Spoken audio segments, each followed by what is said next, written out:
Orange. Orange. So, ang question ko ay, if there's one, of course, yung characteristic na wala kayo. So, if there's one characteristic of your colleagues that you wish you have, what is it? Within the room.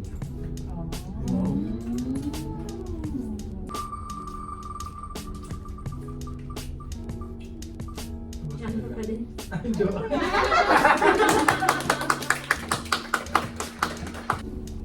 Si Miss Angel, mataas yung resiliency, and again, I will stick on the stand na she could resolve everything. Kaya nga babae lang tayo. So how I wish I could have that character.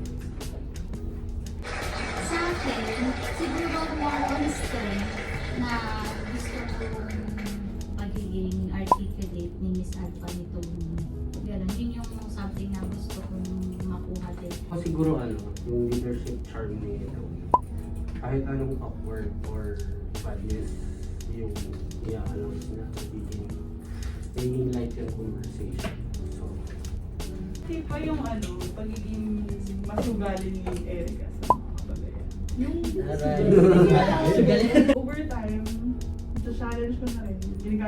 Challenge ko kay lahat. Pero yun yung sinakita ko sa kanya. Na-challenge niya tayo, na-challenge niya na. Kasi it's a healthy relationship kasi yun na kaya mo siyang i-bring up kasi alam natin lahat, work lang to. Kay Angelo, yung kanya collaboration skills, yung atsaga niyang i-gather tayo. Ay, everyone is heard, everyone is included. So, even kay Luis naman, yung kanyang work ethics, so parang very reliable. And Angel, yung pagiging optimistic niya, lahat kaya gawin. So, same din kay Romel yung problem solving niya, no? Kay Erica, nagugulat ako minsan, pwede lang din siya sa lakas ng loob. And yung adaptability niya. Nakikita ko si Red working hard para sa iba. Oh my gosh! Baka lalo mo Ayun. And kay Tony naman yung empathy niya. Kaya yung kay Red, yung ang bilis niya magka-rapport sa mga tao. Kasi ako, naiiyak mo daw.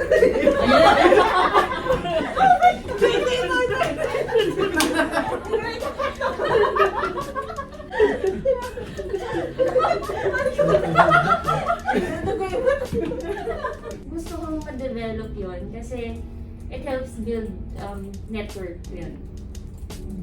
One for me, and lahat naman kasi nakikita ko sa inyo, yung confidence when talking sa clients. For me, feedback talaga din ako nag-grow. Ayan sa Tumakas lang ako.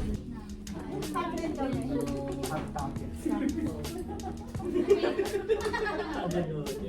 may training na.